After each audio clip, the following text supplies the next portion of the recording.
Hello friends, good morning. നമ്മുടെ Kerala T V സീരിയലിലേക്ക് എല്ലാവർക്കും സ്വാഗതം. ഇതേ നമ്മുടെ കഥയുടെ ക്ലൈമാക്സ് ആണ് കേട്ടോ ഇന്ന്. അപ്പോൾ നമ്മളെല്ലാവരും കാത്തിരുന്നത് എന്തായി എന്ന് അറിയാനായിട്ടാണ്. ബാലനും ദേവിക്കും എന്ത് സംഭവിച്ചു എന്ന്. ഇത്രയും കാലം അനിയന്മാർക്ക് വേണ്ടി ജീവിച്ച ബാലനും ദേവിയും ആരുമില്ലാതെ പെരുവഴിയിൽ മരിച്ചു വീഴുന്ന അല്ലെങ്കിൽ മരണമടയുന്ന ആ ഒരു സാഹചര്യം സ്വന്തം അനിയന്മാർ കണ്ണുകൊണ്ട് കാണുന്ന ആ ഒരു നിമിഷത്തേക്കാണ് ഇന്നത്തെ നമ്മുടെ കഥ എത്തിയിരിക്കുന്നത്. അങ്ങനെ എല്ലാവരെയും കരയിച്ചുകൊണ്ട് നമ്മുടെ ക്ലൈമാക്സ് വന്നെത്തിക്കഴിഞ്ഞു. കുറുപ്പമാവൻ വന്ന് കാര്യങ്ങളെല്ലാം പറഞ്ഞു കഴിഞ്ഞപ്പോഴാണ് ഏട്ടൻ്റെയും ഏട്ടത്തിയുടെയും വില എന്തായിരുന്നുവെന്നും അവരാരായിരുന്നു എന്നും അനിയന്മാർ തിരിച്ചറിയുന്നത്. ഒരിക്കലും ഇതുപോലൊരു ഏട്ടനെയും ഏട്ടത്തെയും ഭൂമിയിൽ ആർക്കും കിട്ടില്ല എന്നുള്ള തിരിച്ചറിവിൽ സങ്കടമായിട്ട് നിൽക്കുന്ന അവരോട്, ദേ മക്കളെ, നിങ്ങൾ തന്നെ പോയി ഏട്ടനെയും ഏട്ടത്തെയും കണ്ടുപിടിക്കണമെന്നും ബാലനും ദേവിയും ഈ ലോകത്ത് എവിടെയുണ്ടെങ്കിലും നിങ്ങൾ തേടി കണ്ടുപിടിക്കണമെന്നും ബാലനും ദേവിയും ഇല്ലാതെ ഈ വീടൊരു സാന്ത്വനമാകില്ലെന്നുള്ള കാര്യമൊക്കെ പറഞ്ഞ് കുറുപ്പമ്മാവൻ അങ്ങോട്ടേക്ക് പോയി. കുറുപ്പമ്മാവൻ അതും പറഞ്ഞു പോയി കഴിഞ്ഞപ്പോൾ ദേ നമ്മുടെ അപ്പു എല്ലാവർക്കും ഉള്ള ചായ ആയിട്ട് വരുന്നു. അപ്പോൾ എല്ലാവർക്കും ചായയൊക്കെ കൊണ്ടുവന്ന് എല്ലാവരുടെയും മുന്നിൽ ഇങ്ങനെ വെച്ച് കൊടുക്കുന്നു. പക്ഷേ ചായ പോയിട്ട് ഒരു തുള്ളി വെള്ളം പോലും ഇറങ്ങാത്ത ഒരു അവസ്ഥയിൽ ഇരിക്കുകയാണ് അവരെല്ലാവരും. അങ്ങനെ ഇവർ ചായ കുടിക്കാതെ ഇങ്ങനെ ആ ഒരു ഇതിൽ ഇരിക്കുമ്പോഴേക്കും നമുക്കെല്ലാവർക്കും ചേർന്ന് എത്രയും പെട്ടെന്ന് അവരെ കണ്ടെത്തണമെന്നും അതുപോലെ ദേവിയോട് അപ്പു കാണിച്ചതും പറഞ്ഞതുമായ ആ ക്രൂരതകളെല്ലാം അപ്പു തന്നെ ഏറ്റു പറയുക. ഒരു കുഞ്ഞിനെ നൊന്ത് പ്രസവിച്ച് ആ കുഞ്ഞിനെ പാലൂട്ടി വളർത്തി അതിനെ സ്നേഹിച്ചു വളർത്തി വലുതാക്കുന്ന ഒരമ്മയ്ക്കു മാത്രമേ ഒരമ്മയുടെ വേദന മനസ്സിലാകൂ എന്ന്. ആ പറഞ്ഞ കാര്യമൊക്കെ അപ്പു ഇവിടെ നിന്ന് ഇങ്ങനെ പറയുമ്പോൾ ഹരി ചോദിച്ചു, നീ എന്തൊരു ദുഷ്ടത്തിയാണ് അപ്പു, നിനക്കിതൊക്കെ ദേവിയടത്തിയുടെ മുഖത്ത് നോക്കി പറയാൻ എങ്ങനെ തോന്നിയെന്ന്. അങ്ങനെ അപ്പു എന്ന് പറയുന്ന വ്യക്തിയുടെ ഉള്ളിലിരിപ്പ് ഓരോരുത്തരായിട്ട് അറിയുന്ന സമയത്ത് എല്ലാവർക്കും അപ്പുവിനോട് വെറുപ്പാണ് തോന്നുന്നത്. അങ്ങനെ ഈ ഒരു സംഭവം അവിടെ കഴിഞ്ഞപ്പോഴേക്കും നമ്മുടെ ശിവനാണ് നൂറേന്ന് നിൽക്കുന്നത് അവരെ കണ്ടുപിടിക്കാനായിട്ട്. എൻ്റെ ഏട്ടനും ഏട്ടത്തിയും ഈ ലോകത്ത് എവിടെയുണ്ടെങ്കിലും ഞാൻ കണ്ടുപിടിക്കുമെന്നും പറഞ്ഞുകൊണ്ട് നമ്മുടെ ശിവനിങ്ങനെ പറഞ്ഞപ്പോൾ, ശിവ നീ മാത്രമല്ല, നിൻ്റെ കൂടെ ഞാനുണ്ടടാ, നമ്മുടെ ഏട്ടനെയും ഏട്ടത്തെയും നമ്മൾ തിരിച്ചു കൊണ്ടുവരുമെന്ന് ഹരി. അപ്പോഴേക്കും കണ്ണനും അതിന് കട്ട സപ്പോർട്ടായിട്ട് കണ്ണനും പറഞ്ഞു. അവരെ വിളിച്ചുകൊണ്ട് വന്ന് അവരെ കൂട്ടിക്കൊണ്ട് വന്നതിന് ശേഷം താൻ ചെയ്തതിനെല്ലാം ആ കാലു പിടിച്ച് മാപ്പ് പറയണമെന്നും പിന്നെ തൻ്റെ ജീവിതത്തിൽ ഇനി ഒരിക്കലും താൻ അവരെ കരയിക്കില്ല എന്നൊക്കെ കണ്ണൻ ഇങ്ങനെ പറയുക. പക്ഷേ ഇപ്പോൾ ഇവർ ഇങ്ങനെയൊക്കെ പറയുന്നു. അതിനെല്ലാം സമയം വൈകിപ്പോയെന്ന് അറിയാതെയാണ് ഇവർ പറയുന്നത്.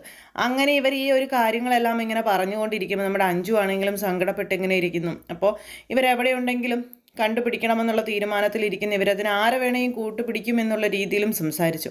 അത് കഴിഞ്ഞ് പിന്നെ ഇവർക്കെല്ലാവർക്കും പറ്റുന്ന രീതിയിൽ വഴിപാടുകൾ, അതുപോലെ ദൈവത്തിൻ്റെ മുന്നിൽ ചെന്ന് കരഞ്ഞ് കാല് പിടിച്ച് പ്രാർത്ഥിക്കുക, അങ്ങനെയൊക്കെ. കൂടുതലും നമ്മുടെ ശിവൻ ഭഗവാന്റെ മുന്നിലേക്ക് ചെന്നു. അവിടെ ചെന്നിട്ട് ഭഗവാന്റെ മുന്നിൽ നിന്ന് കരഞ്ഞ് പ്രാർത്ഥിക്കുകയാണ്. ഭഗവാനെ, എൻ്റെ ഏട്ടനെയും ഏട്ടത്തിക്കും ഒരാപത്തും വരുത്തരുതേ, അവരെ ഞങ്ങൾക്ക് കൊണ്ടുതരണേന്നും പറഞ്ഞുകൊണ്ട് അവിടുന്ന് ചെയ്യാവുന്ന ആ ഒരു വഴിപാടുകളും കാര്യങ്ങളും ഒക്കെ ചെയ്യുക. അപ്പോൾ തേങ്ങ ഉടയ്ക്കുന്നു, അങ്ങനെ ഓരോ കാര്യങ്ങളൊക്കെ ചെയ്യുക കേട്ടോ. അപ്പോൾ ഈ സമയത്ത് അപ്പുവും അതുപോലെ തന്നെ നമ്മുടെ അഞ്ജുവും വീട്ടിലിരുന്ന് ഇങ്ങനെ സംസാരിക്കുന്നു. അപ്പോൾ അഞ്ജു ഇങ്ങനെ ചോദിച്ചു, എന്നാലും അപ്പു അതുപോലെയൊക്കെ നിനക്ക് ഏട്ടത്തിയോട് പറയാൻ എങ്ങനെ തോന്നിയെന്ന്. അപ്പോഴത്തെ എൻ്റെ അവിവേകത്തിന് ഞാൻ പറഞ്ഞു പോയതാണ് അഞ്ജു എന്നും പറഞ്ഞുകൊണ്ട് അപ്പു അവിടെ ഇരുന്ന് ഭയങ്കര സങ്കട കാര്യങ്ങളൊക്കെ ഇങ്ങനെ പറഞ്ഞിങ്ങനെ ആക്കുക. അത് കഴിഞ്ഞപ്പോഴത്തേക്കും നമ്മുടെ ഹരിയും ഇങ്ങനെ ഓരോ വഴിയിൽ അങ്ങനെ അന്വേഷിക്കാനായിട്ട് പോയിരിക്കുകയാണല്ലോ. അതുപോലെ തന്നെ കണ്ണനും. ഇവരെല്ലാവരും ഓരോ വഴിക്ക് പോയിരിക്കുന്നു. ഈ നമ്മുടെ ശിവൻ തേങ്ങ അടിച്ച് ഭഗവാന്റെ മുന്നിൽ വഴിപാടുകളും കാര്യങ്ങളൊക്കെ നടത്തി പ്രാർത്ഥിച്ച് അങ്ങനെ നിൽക്കുന്ന സമയത്ത് പെട്ടെന്ന് തന്നെ ആ ഫോണിലേക്ക് നമ്മുടെ രാഹുലിൻ്റെ കോള് വന്നു. അപ്പോൾ രാഹുലിനെ വിളിച്ച് ശിവൻ പറഞ്ഞിരുന്നല്ലോ, ഇന്ന പോലെ ഏട്ടനും ഏട്ടത്തെയും പോയി അവരെ എവിടെയെങ്കിലും വെച്ച് കണ്ടാൽ നീ ഒന്ന് വിളിച്ചു പറയണം എന്നുള്ളത്. അപ്പോൾ അങ്ങനെ ആ ഒരു കാര്യം പറഞ്ഞതിന് ശേഷം ഇത്രയും ദിവസത്തെ ഗ്യാപ്പ് കഴിഞ്ഞിട്ട് ഇന്നാണ് ഇപ്പോൾ രാഹുൽ വിളിക്കുന്നത്. അപ്പോൾ രാഹുലും ഭാര്യയും കൂടി അമ്പലത്തിൽ തൊഴാൻ പോയതാണ്. അപ്പോൾ അങ്ങനെ തൊഴാൻ പോയ സമയത്ത് യാദൃച്ഛികമായിട്ട് അവിടെ വെച്ച് ബാലനെയും ദേവിയെയും പോലെ രണ്ടുപേരെ കണ്ടു എന്ന് രാഹുൽ ശിവനെ വിളിച്ചു പറയും. അപ്പോൾ ശിവനിങ്ങനെ പ്രാർത്ഥിച്ചു കഴിഞ്ഞ് ഇങ്ങനെ ഇറങ്ങാൻ തുടങ്ങിയപ്പോഴേക്കും ശിവനെ വിളിച്ചു. ഹലോ. അപ്പോൾ പെട്ടെന്ന് ഒരു ഒറ്റ കോളിന് ചാടി എടുത്തു ശിവൻ. ഹലോ രാഹുലേ, എന്താടാ വിളിച്ചത്, എന്തെങ്കിലും വിവരം കിട്ടിയോടാന്ന് ചോദിച്ചപ്പം, എടാ ഇന്ന് ഞാനും മാളുവും കൂടി അമ്പലത്തിൽ തൊഴാൻ വന്നിരുന്നു. ഞങ്ങൾ തൊഴുതിട്ട് ഇങ്ങ് ഇറങ്ങുമ്പോൾ ബാലേട്ടനെയും ദേവേടത്തെയും പോലെ രണ്ടുപേരെ കണ്ടടാ എന്ന് പറഞ്ഞു.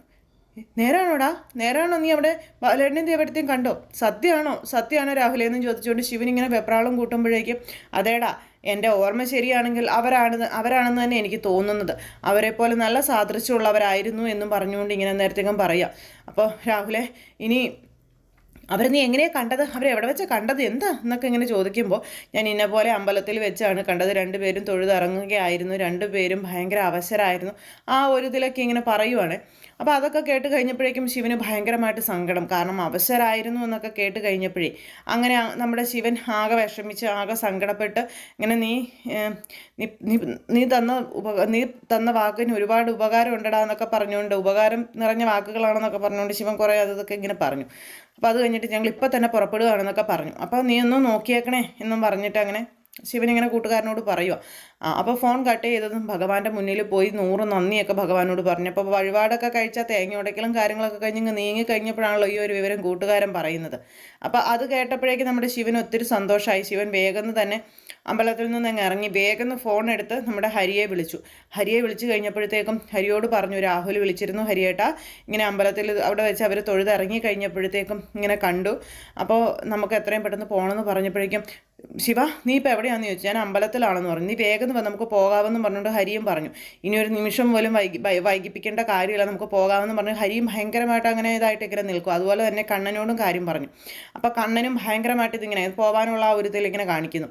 അത് കഴിഞ്ഞ് അഞ്ജുവും അതുപോലെ അപ്പുവും വിവരം അറിഞ്ഞു കഴിഞ്ഞപ്പോഴത്തേക്കും അവർക്കും പകുതി ആശ്വാസമായി, ഇവരവിടെ ഉണ്ട്, വേറെ ആപത്തൊന്നും സംഭവിച്ചിട്ടില്ലല്ലോ എന്നുള്ളൊരിതിൽ. അങ്ങനെ ദൈവങ്ങൾക്ക് നന്ദി പറഞ്ഞ് അങ്ങനെ ആ ഒരു ഇതിൽ ഇവർ രണ്ടുപേരും കൂടി ഇങ്ങനെ നിൽക്കുമ്പോഴേക്കും അവർ 3 പേരും പോകാൻ റെഡിയായിട്ട് ഇങ്ങനെ വരുന്നു. ആ സമയത്ത് അപ്പു ഹരിയുടെ ഡ്രസ്സൊക്കെ എടുത്ത് കൊടുക്കുന്നു, അതുപോലെ തന്നെ നമ്മുടെ അഞ്ജുവും ഡ്രസ്സ് എടുത്ത് കൊടുക്കുന്നു. അപ്പോൾ ഇറങ്ങാൻ നേരത്ത് ഇവർ രണ്ടുപേരും കൂടി പറയുന്നുണ്ട്, ദേവേട്ടത്തിയും അതുപോലെ ബാലേട്ടനും എവിടെയാണെങ്കിലും അവരെ ആ നിമിഷം തന്നെ വീട്ടിലേക്ക് തിരിച്ചു കൊണ്ടുവരണം, അവർ വരില്ലെന്നൊക്കെ പറഞ്ഞാലും അവരുടെ കാല് പിടിച്ചിട്ടാണെങ്കിലും അവരെ വിളിച്ചുകൊണ്ട് വരണേ കേട്ടോ ശിവ, കേട്ടോ ഹരി എന്നൊക്കെ അപ്പു. അപ്പോൾ അതിനപ്പുറത്ത് പ്രത്യേകിച്ച് പറയേണ്ട കാര്യമുണ്ടോ, ഞങ്ങളുടെ ജീവൻ കളഞ്ഞിട്ടാണെങ്കിലും ഏട്ടനെയും ഏട്ടത്തെയും ഞങ്ങൾ ഇങ്ങോട്ടേക്ക് കൊണ്ടുവരും, അവരില്ലാതെ ഞങ്ങൾ ഇനി സാന്ത്വനത്തിലേക്ക് മടങ്ങി എത്തില്ലെന്നൊക്കെ പറഞ്ഞുകൊണ്ട് ശിവനും ഇങ്ങനെ പറഞ്ഞു. എന്ത് സംഭവിച്ചാലും അവരെയും കൊണ്ടേ ഞങ്ങൾ മടങ്ങി വരുവുള്ളൂ എന്നൊക്കെ. അപ്പോൾ അതൊക്കെ കേട്ട് കഴിഞ്ഞപ്പോൾ ഇവരും കുറേ കാര്യങ്ങളൊക്കെ പറഞ്ഞു. അത് കഴിഞ്ഞിട്ട് പിന്നെ പെട്ടെന്ന് നമ്മുടെ ഹരി പോയി കൂട്ടുകാരൻ്റെ വണ്ടി എടുത്തുകൊണ്ട് വന്നു.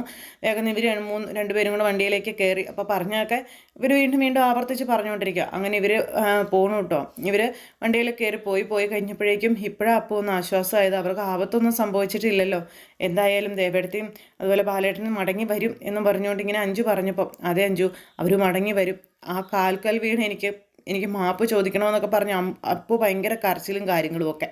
അപ്പോൾ അഞ്ജു ഇങ്ങനെ അപ്പുവിനെ സമാധാനിപ്പിച്ച് അവിടെ അങ്ങനെ നിൽക്കുന്നു. അപ്പോഴേക്കും കൊച്ചങ്ങോട്ട് വന്നിട്ട് ചോദിച്ചു, അച്ഛനും അതുപോലെ ചെറിയച്ഛനും കൊച്ചച്ഛനൊക്കെ എവിടെ പോയതാണെന്ന് ചോദിച്ചപ്പം അവരെ അച്ഛനെയും അമ്മയെയും കൊണ്ടുവരാൻ പോയതാണെന്ന് പറഞ്ഞു, കൊച്ചിനോട് പറഞ്ഞു.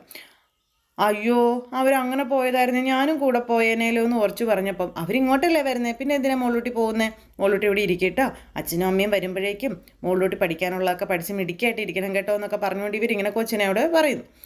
എന്നും പറഞ്ഞു കൊച്ചു. അത് കഴിഞ്ഞിട്ട് ഇവർ പോണു. ഇവരങ്ങനെ കുറേ ദൂരങ്ങൾ താണ്ടി ഇങ്ങനെ പോവുക. എന്നിട്ട് തമിഴ്നാട്ടിലേക്ക് കടന്നു. തമിഴ്നാട്ടിലേക്ക് എത്തി. അവിടെ ചെന്നു. ഈ രാഹുൽ പറഞ്ഞ ആ ഒരു സ്ഥലത്തും കാര്യങ്ങളിലൊക്കെ എത്തി, അമ്പലത്തിലൊക്കെ എത്തി. അവിടെ ചെന്ന് വണ്ടി നിർത്തി ഇവർ നോക്കുക. അവിടെ അമ്പലത്തിൽ ആ പരിസരങ്ങളിലൊക്കെ നോക്കുന്നു. അപ്പം മൊത്തത്തിൽ ഇങ്ങനെ തിരക്കുള്ളൊരു ഏരിയയാണ്. അവിടെയെല്ലാം നോക്കിയിട്ടും ഇവർ കാണുന്നില്ല. ആ സമയത്ത് നമ്മുടെ കണ്ണൻ ചോദിച്ചു, ഇത്രയും തിരക്കുള്ള സ്ഥലത്ത് നമ്മൾ എങ്ങനെ അവരെ കണ്ടെത്തും എന്നിങ്ങനെ ചോദിച്ചു കഴിഞ്ഞപ്പം, എങ്ങനെയെങ്കിലും നമുക്ക് കണ്ടെത്തിയേ പറ്റൂ, ഇവിടെ നിന്ന് അവരെ കണ്ടെത്താതെ നമുക്ക് പോകാൻ കഴിയില്ലെന്ന് പറയും. അപ്പോൾ രാഹുലിനെ ഒന്ന് വിളിച്ചു നോക്കാൻ പറഞ്ഞു നമ്മുടെ ഹരി ശിവനോട്. ശിവനെന്തേലും വിളിച്ചു, പക്ഷെ കിട്ടുന്നുണ്ടായിരുന്നില്ല.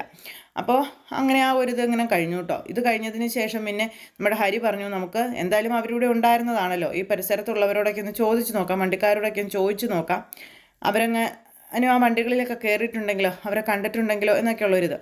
അങ്ങനെ അത് പറഞ്ഞപ്പോൾ ശരിയാണെന്ന് ശിവനും പറഞ്ഞു. എന്നിട്ട് പിന്നെ ഇവർ 3 പേരും കൂടി ഈ ഫോണും എടുത്ത് ഇവരുടെ ഫോട്ടോയും എടുത്ത് അവിടെ ഉണ്ടായിരുന്ന പൂക്കടക്കാരോടും അതുപോലെ വണ്ടിക്കാരോടും അങ്ങനത്തെ കച്ചവടക്കാരോടും ഇവരോടെല്ലാവരോടും ചോദിക്കും, ഇവരെ കണ്ടതുണ്ടോ എന്ന് ചോദിച്ച്. അപ്പോൾ അവരാരും കണ്ടവരായിട്ട് ഒന്നും പറയുന്നില്ല, അവരാരും കണ്ടിട്ടുമില്ല. അങ്ങനെ ആ ഒരു പ്രതീക്ഷയെ നശിച്ചു. അങ്ങനെ ഇവർ ആ ഒരു വിഷമത്തിൽ അവിടെ അങ്ങനെ നിൽക്കുവാണ്. ഇനി എങ്ങനെ കണ്ടുപിടിക്കും? അപ്പോൾ ആരെയും കണ്ടതില്ല. അപ്പോൾ ഇടയ്ക്കിടയ്ക്ക് നമ്മുടെ അഞ്ജു അപ്പു അവിടെ നിന്ന് വിളിക്കുന്നുണ്ട് വിവരങ്ങൾ അറിയാനായിട്ട്. അവരെങ്ങാനും ഇവരുടെ മുന്നിലെത്തിയോ, ഇവർക്ക് കണ്ടു കിട്ടിയോ, ഇതൊക്കെ അറിയാനായിട്ട്. അപ്പോഴേക്കും അവരിങ്ങനെ ഒന്നും ആയിട്ടില്ല എന്നും പറഞ്ഞ് ഫോൺ അങ്ങ് വെക്കാനൊക്കെ പറഞ്ഞ് ആ ഒരു ഇതിൽ അങ്ങനെ പറയുന്നുമുണ്ട്. അപ്പോൾ അങ്ങനെ ഈ സമയത്ത് ഇവർ അതിലെല്ലാം തപ്പി തേടി ഇങ്ങനെ നടക്കുന്നുണ്ട്. ആ ഫോട്ടോ ഉപയോഗിച്ച് അവർക്ക് നടക്കാവുന്നതും പോകാവുന്നതുമായ സ്ഥലങ്ങളിലൂടെയെല്ലാം ഇവർ പോയി. പക്ഷേ എവിടെയും ഏട്ടനെയും ഏട്ടത്തെയും കണ്ടില്ല.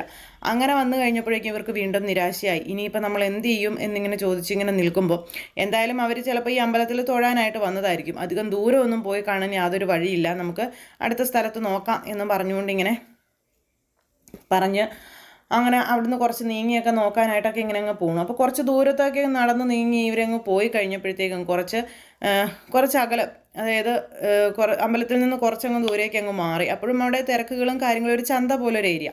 അവിടെ ചെന്ന് കഴിഞ്ഞപ്പോൾ കുറേ ആൾക്കൂട്ടം കണ്ടു. അപ്പോൾ ആൾക്കൂട്ടം കണ്ടു കഴിഞ്ഞപ്പോൾ ഇതെന്താ ആൾക്കൂട്ടമെന്ന് ഇവർ ഇങ്ങനെ നോക്കുക. അപ്പോൾ അവിടെ നിന്നൊരു പുള്ളിക്കാരനോട് ചോദിച്ചു, ഇതെന്താ ഇവിടെ ഇങ്ങനെ എന്താ ആൾക്കൂട്ടം എന്ന് ചോദിച്ചപ്പോഴേക്കും 2 ആൾക്കാരും മരിച്ചതാണ് എന്നിങ്ങനെ പറഞ്ഞു. അത് കേട്ടപ്പോഴേക്കും ഇവർ 3 പേരും ഞെട്ടിപ്പോയി. മരിക്കേ? ആ, കണ്ട് പരിചയമില്ലാത്തവരാണെന്നും അവർ മരിച്ചതാണെന്നും ഉള്ള കാര്യമൊക്കെ പറഞ്ഞു.